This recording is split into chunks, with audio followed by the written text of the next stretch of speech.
नमस्कार दोस्तों, मैं हूं मनोज कुमार गुप्ता। आप देख रहे हैं मेरे चैनल को। इसका नाम है रेगुलर क्लासेस फॉर अकाउंट। सामने आपको दिख रही है इनकम टैक्स की बुक एससी मल्होत्रा वाली, और चैप्टर चलेगा आज। स्टार्ट हो रहा है नया चैप्टर जिसका सबको इंतजार था, कैपिटल गेन। 11 चैप्टर है ये, और इसके को पढ़ाते हैं, समझाते हैं। इसमें लिखा है, आज इंट्रोडक्शन वाली वीडियो है, ध्यान से आप सुनना समझना। Capital gain is the fourth head of income. ये चौथे नंबर का हेड है। बाकी आपको पता है टोटल 5 हेड होते हैं जहाँ से हमारी को कमाई होती है। ये चौथे नंबर का हेड है। अब इसमें लिखा है the basis of charge is the profit और gain arising from the transfer of capital assets in the previous year. It is taxable under the head capital gain. ये जो बोला है, इसका बेस जो है चार्ज करने का, टैक्स लगाने का, वो तब होता है जब कभी भी आप कैपिटल एसेट को सेल करें प्रीवियस ईयर में। सेल मतलब ट्रांसफ़र करें, और उससे होने वाला गेन ही कैपिटल गेन होता है, जो कि कैपिटल गेन के अंडर चार्ज होता है, टैक्सेबल होता है। Thus the essential element of capital gain are. कौन से 3 पॉइंट हैं जो होना चाहिए मोस्टली इसमें कैपिटल गेन को फाइंड आउट करने के लिए? The assets transfer should be capital assets. जिस एसेट्स को आप बेच रहे हो कैपिटल एसेट्स होनी चाहिए, तभी उससे होने वाला गेन कैपिटल गेन के अंडर आएगा। It should be transfer by the assessee in previous year. ये किसके द्वारा ट्रांसफर होना चाहिए? एसएससी के द्वारा। ये नहीं कि गिफ्ट कर दिया, ले भाई ले ले, तो ये कैपिटल गेन का ट्रांसफर नहीं माना जाएगा। ठीक है। There should be profit and gain as a result of transfer. तो जो हम ट्रांसफर कर रहे हैं उसका रिजल्ट ये होना चाहिए कि प्रॉफिट या गेन कुछ ना कुछ हो, या फिर लॉस हो कुछ। ठीक है। कैपिटल एसेट्स, वो कौन, ये फर्स्ट पॉइंट डिस्क्राइब किया गया है। कैपिटल एसेट्स में क्या क्या आता है? तो capital assets mean property of any kind held by assessee, by an assessee, whether connected with his business or business profession or not. यानी कोई भी ऐसी एसेट्स जो उसके बिजनेस से कनेक्टेड हो या ना हो, प्रोफेशन से कनेक्टेड हो या ना हो, कोई भी प्रॉपर्टी वो कैपिटल एसेट्स हो सकती है। ऐसी ही सिक्योरिटी के बारे में बात की है। Any security held by a foreign institutional investor which has invested in such security in accordance with the regulation made under the Security and Exchange Board of India act 1992। यानी कोई भी सिक्योरिटी जो किसके पास हो, फॉरेन इंस्टीट्यूशनल इन्वेस्टर के पास, जो invest की जाए सिक्योरिटीज़ में, और किसके अकॉर्डिंग हो? सेबी के अकॉर्डिंग। अगर उसके इन्वेस्टमेंट किया गया तो भी वो कैपिटल एसेट्स कहलाएगी। Any unit linked insurance policy to which exemption under clause 10D। ठीक है, तो वो भी एक, अगर यूनिट लिंक्ड इंश्योरेंस पॉलिसी है वो भी कैपिटल एसेट्स बन जाती है, अगर यहाँ पर लिखा हो section 10 does not apply. Capital assets में भी मूवेबल और इमूवेबल, टेंजिबल और इंटेंजिबल, फिक्स्ड और फ्लोटिंग। यानी कैपिटल एसेट कैसी भी हो सकती है? मूवेबल हो सकती है, इमूवेबल हो सकती है, टेंजिबल हो सकती है, इंटेंजिबल। टेंजिबल मतलब जो दिखाई दे, और इंटेंजिबल जिसे हम देख नहीं सकते और छू नहीं सकते। फिक्स्ड और फ्लोटिंग समझ गए होंगे, फिक्स्ड वाली जो एक जगह रहती है, फिक्स। और आगे लिखा है capital assets include land, building, plant, machinery, investment, goodwill, lease hold right और ज्वेलरी, शेयर, मैन्युफैक्चरिंग लाइसेंस। ये सब हमारी कैपिटल एसेट्स के अंदर इंक्लूड होती हैं। तो उम्मीद कर रहा हूँ दिखाई दे रहा होगा आपको, है ना। बाकी क्वालिटी हाई क्वालिटी करके कर सकते हैं। और इसमें प्रॉपर्टी में इंक्लूड किया राइट वगैरह, कोई भी अगर हमारे पास है किसी तरह के अधिकार मैनेजमेंट के, कंट्रोल करने के, तो वो भी प्रॉपर्टी में इंक्लूड होते हैं। लेकिन कुछ एक्सेप्शन दे रखा है, हम सबको तो नहीं मान सकते। कुछ एक्सेप्शन कौन कौन से हैं? जैसे कि कॉमर्शियल गुड्स, जैसे कि अगर हमारे पास स्टॉक है, स्टॉक के 2 मायने होते हैं। एक होता है शेयर में इन्वेस्टमेंट करते तो उस तरह के स्टॉक ले रखे हैं, वो तो कैपिटल एसेट्स है। लेकिन stock and trade commercial goods है, जिसको हम बेचते हैं, खरीदते हैं बेचने के लिए, तो वो हमारा बिजनेस वाला गुड्स होता है, वो स्टॉक है, ना कि एसेट्स है। ठीक है। आगे आता है इसमें movable assets for personal use. ये पॉइंट आपको ध्यान देना है, बहुत ध्यान से। Movable assets for personal use, movable assets including wearing cloth and furniture held for personal use by an SSC or any member of his family dependent on him, thus a car or any other vehicle, refrigerator, television, laptop, other electrical appliances are included in this। यानी अगर कोई personal assets में ऐसा कोई car हो, refrigerator हो, television हो, वो हमारी कैपिटल एसेट्स नहीं हो सकती। लेकिन यहाँ भी एक्सेप्शन दे रखा है कि हाँ भाई, पर्सनल होने के बाद भी वो कैपिटल एसेट्स बन सकती है। लेकिन कौन सी? The following assets will not be treated as personal assets and liable to pay tax। कुछ एसेट्स ऐसी हैं जो पर्सनल होने के बाद भी वो पर्सनल नहीं है वो कैपिटल एसेट्स मानी जाएंगी। जैसे archaeological collection, drawing, painting, sculptures, any work of art, jewellery for personal use. तो मेन इसमें हाईलाइट है ज्वेलरी। ठीक है, बाकी और पॉइंट इतने आपको क्वेश्चन में ना मिले, लेकिन ज्वेलरी फॉर पर्सनल यूज जरूर मिलेगा, जो कि कैपिटल एसेट्स होगी ही होगी। ज्वेलरी को डिफाइन किया गया है ornament made of gold, silver, platinum and और any other precious metal, whether और नॉट वर्क एंड और sewn into any wearing apparel. चाहे आपके पहनने वाले कपड़ों में कोई हीरा वगैरह कुछ क्यों ना लगाओ, वो कैपिटल एसेट्स बन जाएगा। ठीक है, जैसे हम कहते हैं वेयरिंग क्लॉथ नहीं आता, लेकिन अगर कुछ इस तरह से है जो पहनने वाली चीज़ है, उसमें कोई हीरा या मेटल या कोई गोल्ड सिल्वर कुछ भी लगा हुआ है, तो वो आपका कहलाएगा कैपिटल एसेट्स। ठीक है, तो ये तो हमने बता दिया आपको। अब पेज पलटते हैं, कुछ और पॉइंट अगर आपको मिलता है तो देखो। अब है ये तो भी तो आप खुद पढ़ लेना, यहाँ लिखा हुआ है, ज़्यादा खास नहीं है उसमें, लेकिन ये थर्ड पॉइंट ज़रूरी है, एग्रीकल्चर लैंड। जब हमने कहा ज़मीन, अगर ज़मीन आपके पास है, कोई लैंड है, तो वो आपकी क्या हो सकती है, कैपिटल एसेट्स। लेकिन एग्रीकल्चर लैंड है तो वो एक्सेप्शन में आ गई। ये जो पॉइंट पढ़ रहे हैं हम, वो क्या पढ़ रहे हैं, कैपिटल एसेट्स में ऊपर पढ़ लिया, लेकिन यहाँ 1, 2 और ये 3 थर्ड पॉइंट है, वो कौन सा है, एक्सेप्शन।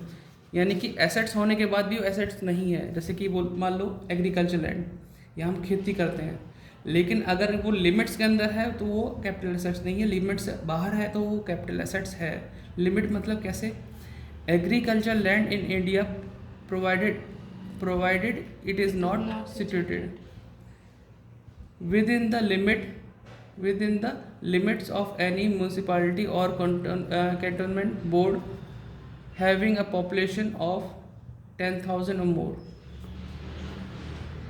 क्या मतलब इसका, अगर कोई भी एग्रीकल्चर लैंड है जो लिमिट्स में हो, इसके लिमिट के अंदर हो, with in the limit of municipality, ठीक है, हैविंग अ पॉपुलेशन ऑफ 10,000 और मोर, 10,000 से कम अगर पॉपुलेशन है, वहाँ पे आपकी ज़मीन है, तो वो आपका कैपिटल एसेट्स नहीं है। लेकिन अगर 10,000 पॉपुलेशन होगी 10,000 से ज़्यादा है, उस केस में आपका ये कैपिटल एसेट्स होगा। इसे बेचने पे जो फ़ायदा होगा कैपिटल गेन के अकॉर्डिंग आएगा ही आएगा।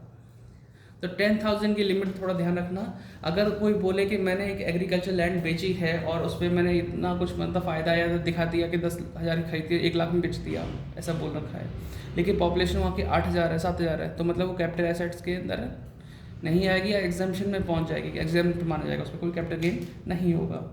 ठीक है, लेकिन अगर पॉपुलेशन है उसकी 10,000 से ऊपर, 10,000 या 10,000 से ज़्यादा है, तो उस केस में आपको वो कैपिटल गेन के अकॉर्डिंग उसकी कैलकुलेशन करनी पड़ेगी। ठीक है, ये लिमिट्स होगी विद इन द एरिया जो कि मेजर कर रखा है एयरली, मतलब ऊपर से हवाई क्षेत्र से, तो उसमें 2 किलोमीटर वगैरह और ये 1 लाख की पॉपुलेशन दे रखी है, तो वो उसके अकॉर्डिंग है। इसे भी आप पढ़ लेना, आगे याद आना चाहिए। एक बार पढ़ के सुनाओ, चलो, दिख रहा है आपको, पढ़ो। Not being more than 2 kilometers from the local limits and which has a population of more than 10,000 but not exceeding 1 lakh। Population यहाँ पे बढ़ा के बता दी, 10,000 ज़्यादा होगी, 1 लाख से ज़्यादा नहीं होनी चाहिए, और दूसरे एरिया 2 किलोमीटर से ज़्यादा दूरी के अंदर नहीं होना चाहिए, है ना। यानी 2 किलोमीटर के अंदर अगर है तो मतलब वो एग्जाम्पशन में है, लेकिन अगर वो 2 किलोमीटर से बाहर है, अगर आता है तो उस केस में, और पॉपुलेशन से ऊपर आती है, तो वो समझ जाना कैपिटल एसेट्स के अंदर आ जाएगा। बाकी आप पॉइंट पढ़ लेना। गोल्ड पॉइंट बॉन्ड आपको दिख रहे हैं, ये सब याद करने वाले पॉइंट हैं, अगर ये मिलते हैं तो लिखना, अदरवाइज भूल जाना। अब आता है सेल्फ जनरेटेड एसेट। सारे पॉइंट तो नहीं पढ़ सकता वीडियो के अंदर, इसलिए आप ध्यान रखिए, पढ़ो। Some self-generated assets are treated as capital assets। जैसे कि self-generated goodwill of a business। खुद से कमाई हुई बिजनेस की ख्याति, गुडविल, वो हमारी क्या कहलाएगी, सेल्फ जनरेटेड एसेट। ये भी हमारी कैपिटल एसेट्स की तरह ट्रीटेड होगी, ट्रीटमेंट होगी इसकी। Self generated tenancy right, stage carriage permits and loom hours. ठीक है, राइट टू मैन्युफैक्चर, प्रोड्यूस और प्रोसेस एनी इस तरह के राइट जो मैन्युफैक्चरिंग से रिलेटेड हो, प्रोडक्शन से रिलेटेड हो, प्रोसेस से रिलेटेड हो, या right to carry on any business or profession, किसी के इस तरह का राइट हो जिसमें बिजनेस चलाने का अधिकार आपको मिला है, तो वो भी कैपिटल एसेट्स में आ जाएगा। ठीक है, अब आते हैं कैपिटल एसेट्स कितने टाइप की होती है, 2 टाइप की होती है, शॉर्ट टर्म और लॉन्ग टर्म। दिख रहा है, शॉर्ट टर्म और लॉन्ग टर्म कैपिटल एसेट्स। अब आपको यहाँ समझने वाली बहुत चीज़ है कि शॉर्ट टर्म की टाइम लिमिट क्या है, किसके लिए क्या क्या चीज़ें। ठीक है, पढ़ो। Short term capital asset means a capital asset held by an assessee for not more than 36 months immediately preceding the data of its transfer. अगर कोई एसेट्स हमने खरीदी है और उसको हमने 36 महीने से ज़्यादा नहीं रखा और सेल कर दिया, तो वो हमारी कौन सी वाली है, शॉर्ट टर्म कैपिटल एसेट्स। उस पर होने वाला गेन भी कौन सा होगा, शॉर्ट टर्म कैपिटल 36 से कम रखेंगे। हाँ, 3 साल से कम होकर रखा है, कोई भी एसेट 3 साल से कम रखा है और अपने उसे सेल कर दिया, तो कैपिटल कौन सा आएगा, शॉर्ट टर्म कैपिटल एसेट्स की कैटेगरी में आएगा, और उस पर होने वाला gain short term capital gain कहलाएगा।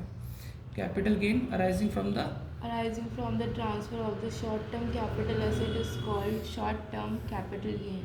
ठीक है, तो समझ में आया ये शॉर्ट टर्म कैपिटल गेन कब होगा, जब शॉर्ट टर्म कैपिटल एसेट्स को सेल किया जाएगा। और शॉर्ट टर्म कैपिटल एसेट्स कब होगी, 36 महीने से कम।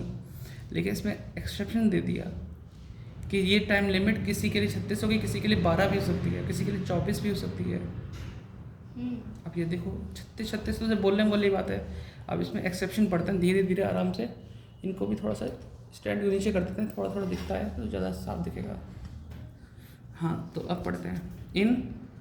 In the case of a financial asset being security other than a unit listed in a recognized stock exchange in India, or B, a unit of the Unit Trust of India, C, a unit of an equity oriented fund, or D, zero coupon bond, the short term capital asset will mean security or unit or zero coupon bond held by the assessee for not more than 12 months instead of 36 months as in case of other assets। कहने का मतलब है security से related, share से related इस तरह की अगर बात आती है इन सबको खरीदने की, तो इसके लिए टाइम लिमिट 12 महीने हो जाता है 36 की जगह।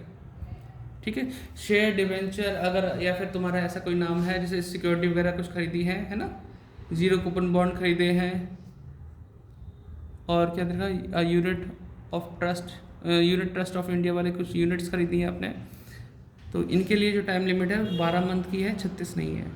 12 महीने से कम रखा है तो शॉर्ट टर्म, ज़्यादा रखा है तो लॉन्ग टर्म एसेट्स होगी। In the case of financial assets, in the case of financial asset as aforesaid which is allotted without any payment like bonus share on the basis of holding of any other financial asset, the period of its holding shall be reckoned from the date of the allotment of such financial asset।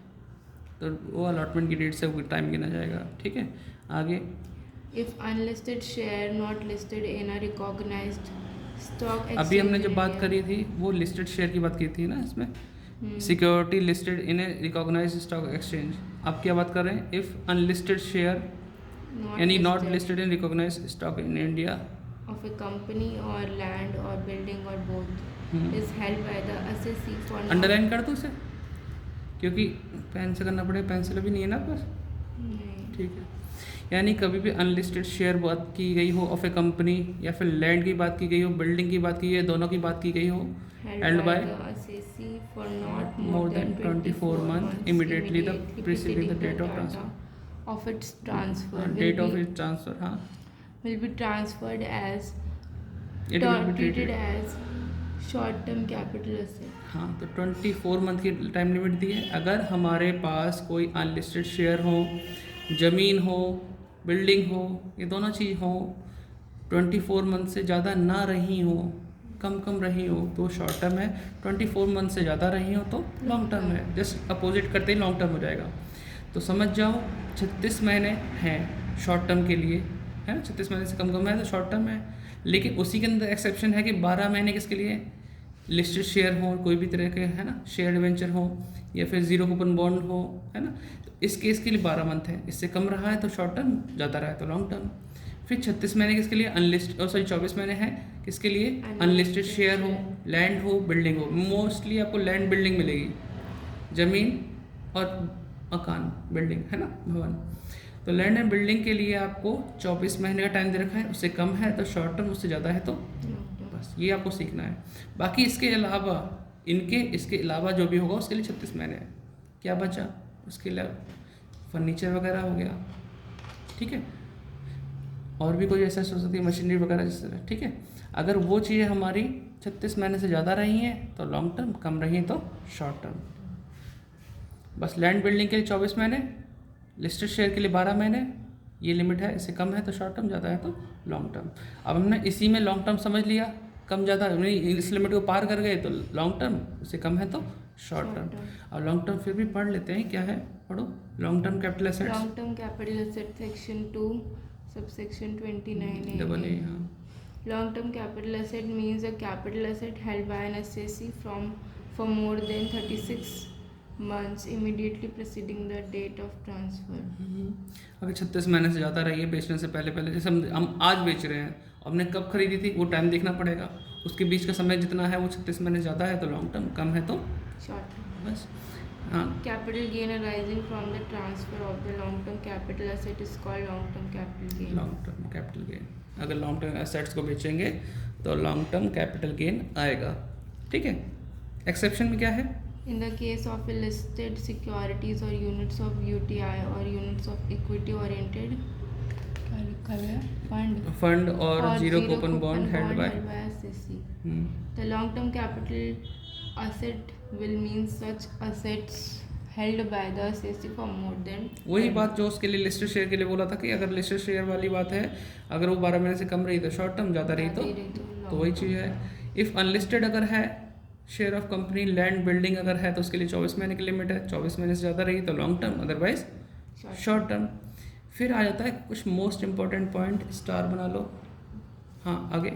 In case of land and building or board transfer up to 31st March 2017, 36 months.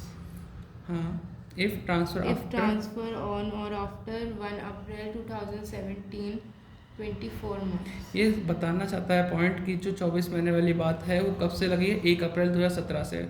अगर आपने कोई transfer किया है, cell की है 1 अप्रैल 2017 के बाद की है तो वो लिमिट, टाइम लिमिट 24 महीने की देखी जाएगी। अदरवाइज से पहले की है तो टाइम लिमिट 36 महीने के हिसाब से ही रहेगी, ठीक है। अब क्वेश्चन आजकल में पढ़ रहे हैं, हम नए ज़माने में पढ़ रहे हैं, 23-24 असेसमेंट ईयर है तो अभी ही बेचेगा वो, पहले क्यों बेचेगा? और पहले की करके कर लेंगे हम। लेकिन बताया गया है कि 31 मार्च 2017 से पहले कोई सेल अगर हुई है तो उसके समय वो 36 महीने टाइम लिमिट लिया गया होगा, उसके बाद हुई है तो 24 महीने। अभी फिलहाल करंटली 2 साल से ज़्यादा अगर रखते हो तुम तो लॉन्ग टर्म कैपिटल एसेट्स में काउंट होता है लैंड और बिल्डिंग, ठीक है। अब ट्रांसफ़र ऑफ कैपिटल एसेट्स, आप ये पॉइंट पढ़ लेना आराम से, इजीली, ज़्यादा काम नहीं आएंगे इसमें ज़्यादा। Certain transaction not recorded as transfer, ऐसी कोई ट्रांजेक्शन जो ट्रांजेक्शन होंगी ज़रूर लेकिन कैपिटल मतलब उसे ट्रांसफ़र नहीं बोला जाएगा, ठीक है। Certain transaction not recorded as transfer, जिनको बेचना नहीं बोला जाता है।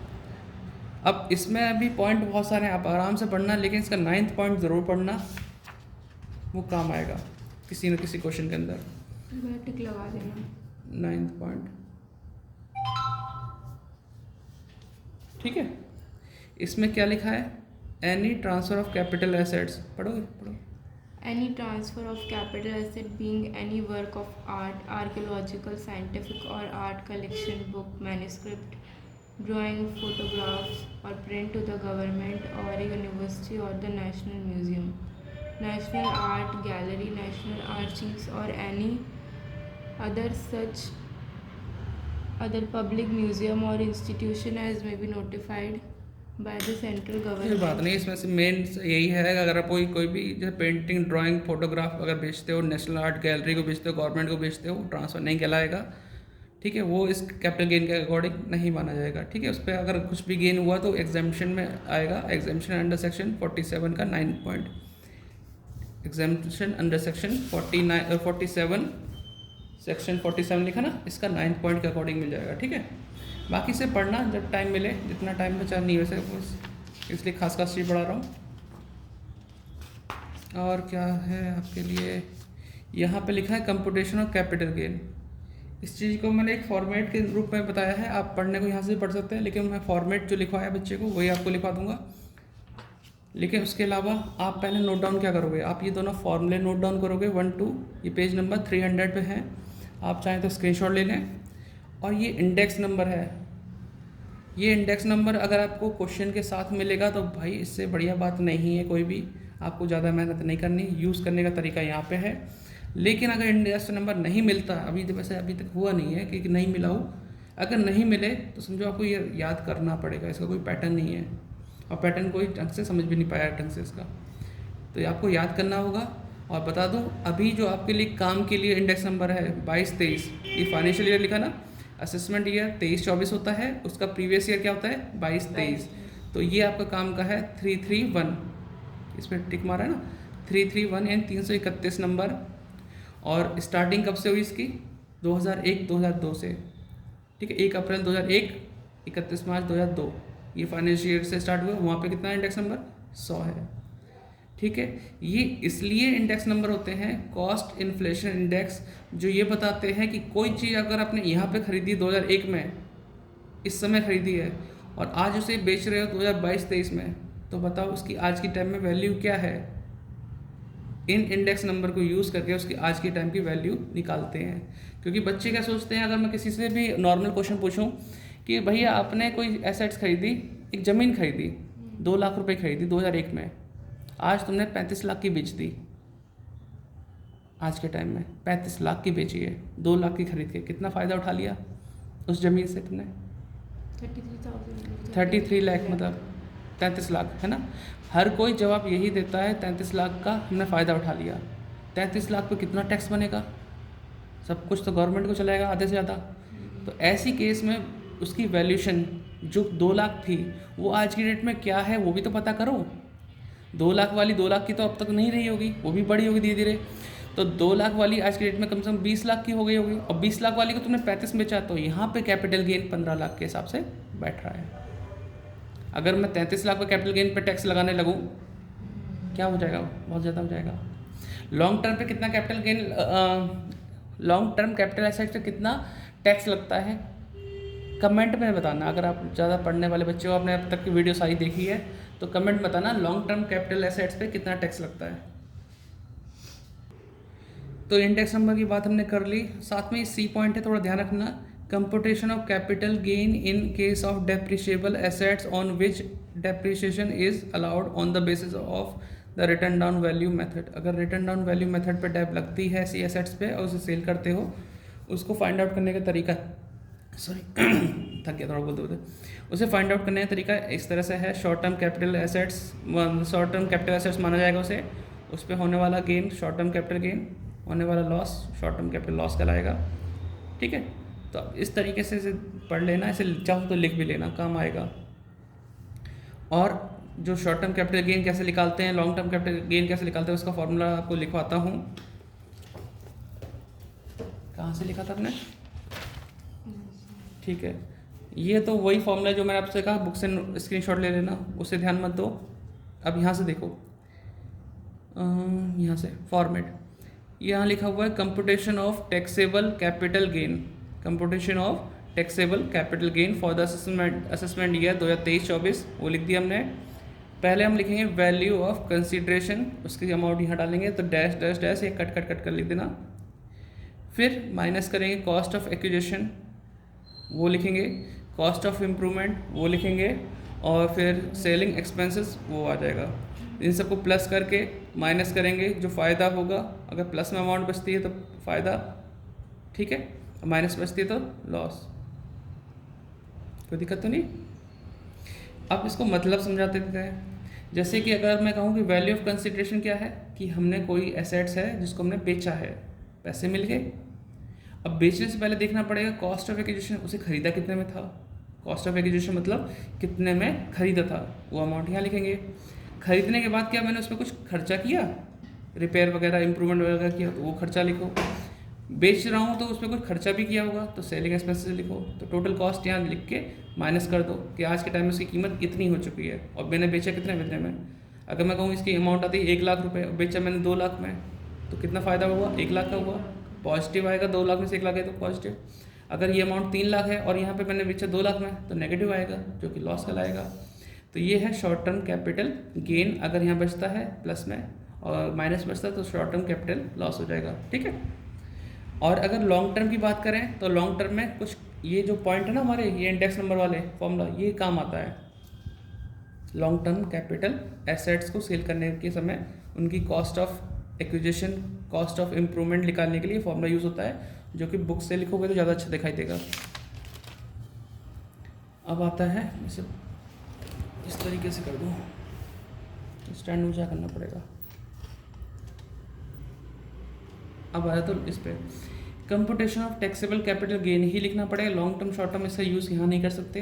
For the assessment year 2023-24 value of consideration यहाँ लिखेंगे, लेस करेंगे। जहाँ पे हमने कॉस्ट ऑफ एक्विजिशन लिखा था वहाँ पे क्या यूज़ करेंगे, इंडेक्स कॉस्ट ऑफ एक्विजिशन, कि उसकी आज के टाइम में इंडेक्स कॉस्ट के हिसाब से कितनी एक्विजिशन है value. Index cost of improvement amount आ जाएगी, फॉर्मूले का यूज़ करेंगे हम। सेलिंग एक्सपेंसेस वो लिखेंगे, टोटल करेंगे, टोटल अमाउंट आएगी, उसे माइनस करेंगे तो क्या आएगा, लॉन्ग टर्म कैपिटल गेन। क्या आएगा, लॉन्ग टर्म कैपिटल गेन। लेकिन इसमें से भी हमें डिडक्शन मिलती है, छूट मिलती है। लेकिन कब, जब हमने कोई एसेट्स बेचा है लंबी समय तक रखने के बाद, तो भैया गेन तो हो गया। अब गेन हुआ तो टैक्स देना पड़ेगा, और टैक्स से बचने का तरीका क्या है कि आप उस पैसे को अपने पास मत रखो और कहीं ना कहीं इन्वेस्ट कर दो। कभी भी आपने सुना होगा ऐसा कि भैया मैंने तो 20 लाख का मकान बेचा, पैसे आ गए, अब मैं उसकी गाड़ी खरीदूं, कार खरीदूं, खर्च कर दूं, मैंने तो खर्च कर दिया। ये ऐसा थोड़ी है कि इनकम टैक्स वाले टैक्स नहीं लेंगे, टैक्स लेंगे। इनकम टैक्स वाले तो टैक्स लेंगे भाई। लॉन्ग टर्म में गेन हुआ, अब तुम कहीं खर्च करो या कुछ करो। बचने का तरीका क्या था कि मकान बेचा, बदले में एक नया मकान खरीद लो, उस पैसे को कहीं ना कहीं लगाओ। या फिर अगर खरीद नहीं रहे हो तो उसे कैपिटल गेन अकाउंट में डिपॉजिट कर दो कुछ समय के लिए, कि अभी मैं इस्तेमाल नहीं कर रहा हूँ, बाद में कर लूँगा, चाहे मकान खरीदने। लेकिन तभी फ़ायदा मिलेगा उसका एग्जेम्पशन जब बदले में मकान खरीदोगे या ज़मीन खरीदोगे, तभी मिल सकता है। उसकी टाइम लिमिट क्या है क्या नहीं है उसके बारे में आपको सेक्शन पढ़ना पड़ेगा, 54 से स्टार्टिंग होता है। ठीक है, बाकी ये जो पॉइंट दिख रहे हैं इन्हें आप चाहे तो नोट कर लेना, समझाने टाइम जब आएगा तब मैं समझाऊंगा, अभी नहीं समझाऊंगा। आप इसे स्क्रीनशॉट लो उसका और यहाँ से नोट कर लो। बोनस शेयर के बारे में लिखा हुआ है, बोनस शेयर का नोट कर लेना, ठीक है। फिर इतना अगर वीडियो पॉज करें तो दिख जाएगा, जूम कर लो यार, उसमें तो जूम करने की फैसिलिटी है यूट्यूब पे। फिर लिखा capital gain exempt from tax, section 54 बच्चों द्वारा लिखा हुआ है ये। Capital gain arising on the transfer of property used for residence. अगर आपने जो प्रॉपर्टी यूज़ करते हो उसे बेचा है, उसे होने वाले गेन को उसी के अगेंस्ट अगर यूज़ करना है तो हाउस खरीदो, हाउस के बदले हाउस खरीदो तो आपको कैपिटल गेन पे एग्जेम्पशन मिलेगी सेक्शन 54 के अकॉर्डिंग। लिखा भी बच्चे ने, हाउस के बदले में हाउस के लिए। अगर आपने हाउस सेल किया है, हाउस सेल करने के बाद हाउस ही खरीद लिया तो अगर एग्जेम्पशन मिलेगी तो 54 के अकॉर्डिंग मिलेगी। फिर ऐसे ही लिखा है सेक्शन 54B, लेकिन मैं इसको डीपली समझाऊंगा जब मैं क्वेश्चन कराऊंगा, ये पॉइंट आएगा तो। ये शॉर्ट टर्म के लिए है, तो ये थोड़ा सा याददाश्त के लिए कि ये सेक्शन किसके लिए होता है। Capital gain arising from the transfer of agriculture land, ये वाला कैपिटल गेन कब होता है, जब हम कभी एग्रीकल्चर लैंड को बेचते हैं, उस पर जो गेन होता है long term capital assets, long term capital gain होता है। लेकिन उससे बचने के लिए अगर हमने ज़मीन बेची, ज़मीन खरीद ली, तो वहाँ पे सेक्शन कौन सा यूज़ होगा, सेक्शन 54B। 54B किसके लिए है, एग्रीकल्चर लैंड के बदले में एग्रीकल्चर लैंड खरीदने पर। ये शॉर्ट टर्म है, मतलब याद रहता है कि हाँ कब कौन सा यूज़ करना है। बच्चे फिर बाद में पूछते हैं, अगर ना लिखे सेक्शन तो मैं लफड़ा हो जाएगा, लिखना तो पड़ता ही है। ये 54 है, तो आप इसे नोट डाउन कर लेना, समझाने टाइम पे जाएगा समझा दूंगा। 54D भी है, 54EC है, 54F है, 54G है, ठीक है। क्योंकि अभी मैं समझा दूंगा तो सर के ऊपर से खिचड़ी विचड़ी बन के सब निकल जाए, जब समय आएगा तो हर चीज़ बताई जाएगी, ठीक है। लेकिन ये शॉर्ट पॉइंट हैं जो एक स्टूडेंट ने अपने तरफ से बनाए थे, पढ़ाने के बाद उन्हें नोट कर लिया था, तो वही काम आगे आप सबके लिए भी काम आएंगे, ठीक है। लिख लो, समझ तो आप जाओगे जूम करके। कोई दिक्कत तो कमेंट पूछ लेना। मिलते हैं नेक्स्ट वीडियो में, बाय बाय। और डिस्क्रिप्शन कोई चीज़ है तो पढ़ लेना और चैनल को सपोर्ट करते रहना। और सारी वीडियो नहीं बन पाएंगी इसमें भी बता रहा हूँ, तो पुरानी वीडियो का रेफरेंस लेके आप कर सकते हो।